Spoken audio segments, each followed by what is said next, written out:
नमस्कार मित्रों, आज हम आपको ले चलेंगे उस अद्भुत पुराण कथा की ओर जो पवित्र गंगा नदी के धरती पर अवतरण से जुड़ी है। यह कथा है ब्रह्म पुराण के भागीरथी गंगा के अवतरण की कथा अध्याय की, जहां गंगा केवल एक नदी नहीं बल्कि देवताओं और मानवता के उद्धार का प्रतीक बनकर प्रकट होती हैं। देवर्षि नारद ने ब्रह्मा जी से गंगा अवतरण का रहस्य पूछा और तब आरंभ होती है यह अद्भुत गाथा। धर्मनिष्ठ राजा सगर, उनके असंख्य पुत्र, ऋषियों के शाप, महामुनि कपिल का तेज और अंततः राजा भगीरथ की कठोर तपस्या, जिससे गंगा स्वर्ग से पृथ्वी पर अवतरित हुई। आइए सुनते हैं यह पावन कथा, जो न केवल गंगा की महिमा का बखान करती है बल्कि यह भी सिखाती है कि सच्चे संकल्प और अटूट भक्ति से असंभव भी संभव हो जाता है। नारद जी ने कहा, सुरश्रेष्ठ, एक ही गंगा के आपने दो भेद बतलाए हैं। एक तो वह है जो गौतम नामक ब्राह्मण के द्वारा लाया गया और दूसरा अंश भगवान शंकर की जटा में ही रह गया, जिसे क्षत्रिय राजा भगीरथ ले आए। आथ उसी का प्रसंग मुझे सुनाइए। ब्रह्मा जी बोले, देवर्षे, वैवस्वत मनु के वंश में राजा इक्ष्वाकु कुल में सगर नाम के एक अत्यंत धार्मिक राजा हो गए हैं। वे यज्ञ करते, दान देते और सदा धार्मिक आचार विचार से रहते थे।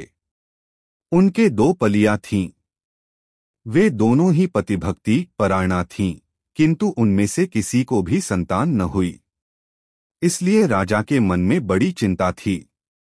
एक दिन उन्होंने महर्षि वशिष्ठ को अपने घर बुलाया और विधिपूर्वक उनकी पूजा करके पूछा, किस उपाय से मुझे संतान होगी। उनकी यह बात सुनकर महर्षि वशिष्ठ ने कुछ काल तक ध्यान किया। उसके बाद राजा से कहा, राजन, तुम पत्नी सहित सदा ऋषि महर्षियों का सेवन करते रहो। यूं कहकर महर्षि वशिष्ठ अपने आश्रम को चले गए। एक समय की बात है, राजर्षि सगर के घर पर एक तपस्वी महात्मा पधारे। राजा ने उन महर्षि का पूजन किया। इससे संतुष्ट होकर वे बोले, महाभाग, वर मांगो। यह सुनकर राजा ने पुत्र होने के लिए प्रार्थना की। मुनि बोले, तुम्हारी एक पत्नी के गर्भ से एक ही पुत्र होगा, किंतु वह वंशधर होगा, और दूसरी स्त्री के गर्भ से 60,000 पुत्र उत्पन्न होंगे। वरदान देकर जब मुनि चले गए, तब उनके कथनानुसार यथासमय राजा के हजारों पुत्र हुए। राजा सगर ने उत्तम दक्षिणा से युक्त बहुतेरे अश्वमेध यज्ञ किए। फिर एक अश्वमेध यज्ञ के लिए उन्होंने विधिपूर्वक दीक्षा ग्रहण की और अश्व की रक्षा के लिए सेना सहित अपने पुत्रों को नियुक्त किया और पृथ्वी पर भ्रमण करने लगा। इसी बीच में कहीं अवसर पाकर इंद्र ने उस अश्व को हर लिया और रक्षकों को सौंप दिया। राजकुमार घोड़े को इधर उधर ढूंढने लगे, परंतु कहीं भी वह उन्हें दिखाई न दिया। तब उन्होंने देवलोक में जाकर ढूंढा, पर्वतों और सरोवरों में खोजा और कितने ही जंगल छान डाले, मगर कहीं भी उसका पता न लगा। इसी समय आकाशवाणी हुई, सगर पुत्रो, तुम्हारा घोड़ा रसातल में बंधा है और कहीं नहीं है। यह सुनकर वे रसातल में जाने के लिए सब ओर से पृथ्वी को खोदने लगे। क्षुधा से पीड़ित होने पर वे सूखी मिट्टी खाते और दिनरात भूमि खोदते रहते। इस प्रकार वे शीघ्र ही रसातल में जा पहुंचे। सगर के बलवान पुत्रों को वहां आया सुनकर राक्षस थर्रा उठे और उनके वध का उपाय करने लगे। वे बिना युद्ध किए ही भयभीत हो उस स्थान पर आए जहां महामुनि कपिल सो रहे थे। कपिल जी का क्रोध बड़ा प्रचंड था। राक्षसों ने वह घोड़ा ले जाकर तुरंत कपिल जी के सिरहाने की ओर बांध दिया और स्वयं चुपचाप दूर खड़े होकर देखने लगे कि अब क्या होता है। इतने में ही सगर के पुत्र रसातल में घुसकर देखते हैं कि घोड़ा बंधा है और पास ही कोई पुरुष सो रहा है। उन्होंने कपिल जी को ही अश्व चुराकर यज्ञ में विघ्न डालने वाला माना और यह निश्चय किया कि इस महापापी को मारकर हम लोग अपना अश्व महाराज के निकट ले चलें। कोई बोले, अपना पशु बंधा है, इसे ही खोलकर ले चलें। इस सोए हुए पुरुष को मारने से क्या लाभ? यह सुनकर दूसरे बोल उठे, हम शूरवीर राजा हैं, शासक हैं। इस पापी को उठाएं और क्षत्रियोचित तेज से इसका वध कर डालें। फिर क्या था, वे मुनि को कटु वचन सुनाते हुए लातों से मारने लगे। इससे मुनिश्रेष्ठ कपिल को बड़ा क्रोध हुआ। उन्होंने सगर पुत्रों की ओर रोषपूर्ण दृष्टि से देखा और भस्म कर डाला। वे सब के सब जलकर राख हो गए। नारद, यज्ञ में दीक्षित महाराज सगर को इन सब बातों का पता न लगा। उस समय तुमने ही जाकर सगर को यह सब समाचार सुनाया। इससे राजा को बड़ी चिंता हुई। अब क्या करना चाहिए, यह बात उनकी समझ में न आई। राजा सगर के एक दूसरा पुत्र भी था, जिसका नाम असमंजा था। वह मूर्खतावश नगर के बालकों को उठाकर पानी में फेंक देता था। तब पुरवासियों ने एकत्रित होकर राजा सगर को इस बात की सूचना दी। पुत्र का यह अन्याय जानकर महाराज को बड़ा क्रोध हुआ। उन्होंने अपने अमात्यों से कहा, यह असमंजा बालकों की हत्या करने वाला तथा क्षत्रिय धर्म का त्यागी है।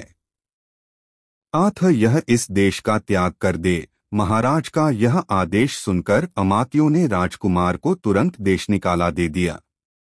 असमंजा वन में चला गया। अब राजा सगर चिंता करने लगे कि हमारे सब पुत्र ब्राह्मण के शाप से रसातल में नष्ट हो गए। एक बचा था, वह भी वन में चला गया। इस समय मेरी क्या गति होगी? असमंजा के एक पुत्र था, जो अंशुमान नाम से विख्यात हुआ। यद्यपि अंशुमान अभी बालक था, तो भी राजा ने उसे बुलाकर अपना कार्य बतलाया। अंशुमान ने भगवान कपिल की आराधना की और घोड़ा ले आकर राजा सगर को दे दिया। इससे वह यज्ञ पूर्ण हुआ। अंशुमान के तेजस्वी पुत्र का नाम दिलीप था। दिलीप के पुत्र परम बुद्धिमान भगीरथ हुए। भगीरथ ने जब अपने समस्त पितामहों की दुर्गति का हाल सुना, तब उन्हें बड़ा दुहक हुआ। उन्होंने नृपश्रेष्ठ सगर से विनयपूर्वक पूछा, महाराज, उन सबका उद्धार कैसे होगा? राजा ने उत्तर दिया, बेटा, यह तो भगवान कपिल ही जानते हैं। यह सुनकर बालक भगीरथ रसातल में गए और कपिल को नमस्कार करके अपना सब मनोरथ उन्हें कह सुनाया।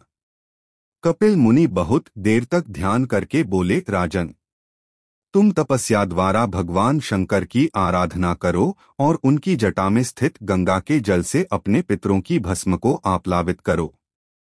इससे तुम तो कृतार्थ होगे ही, तुम्हारे पितर भी कृतकृत्य हो जाएंगे। यह सुनकर भगीरथ ने कहा, बहुत अच्छा, मैं ऐसा ही करूंगा। मुनिश्रेष्ठ, बताइए मैं कहाँ जाऊं और कौन सा कार्य करूं? कपिल जी बोले, नरश्रेष्ठ, कैलाश पर्वत पर जाकर महादेव जी की स्तुति करो और अपनी शक्ति के अनुसार तपस्या करते रहो। इससे तुम्हारे अभीष्ट की सिद्धि होगी।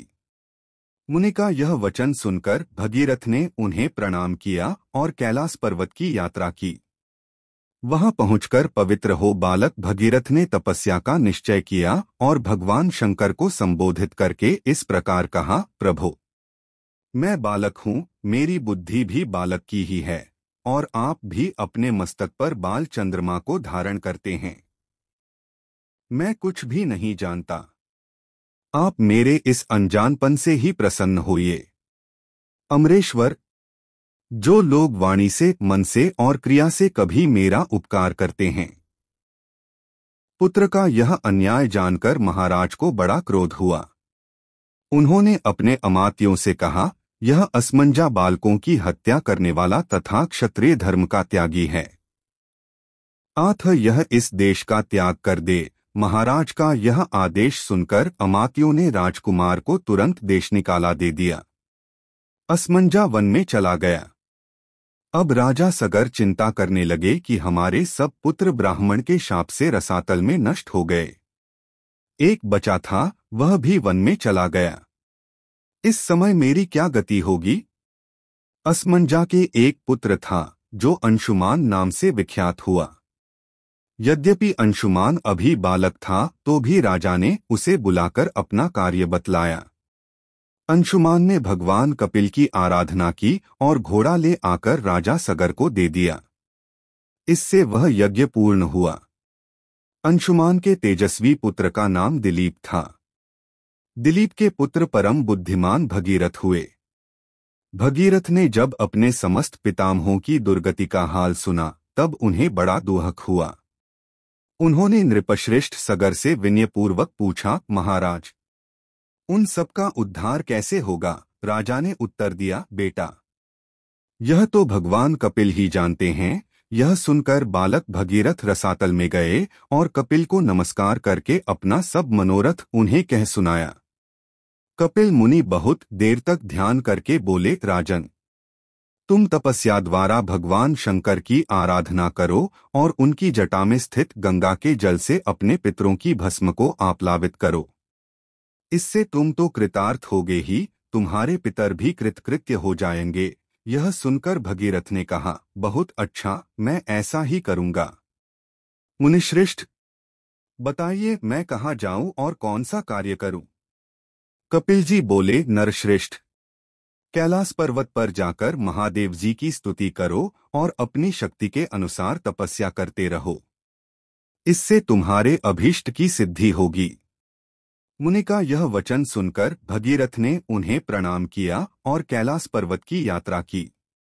वहां पहुंचकर पवित्र हो बालक भगीरथ ने तपस्या का निश्चय किया और भगवान शंकर को संबोधित करके इस प्रकार कहा, प्रभो, मैं बालक हूँ, मेरी बुद्धि भी बालक की ही है और आप भी अपने मस्तक पर बाल चंद्रमा को धारण करते हैं।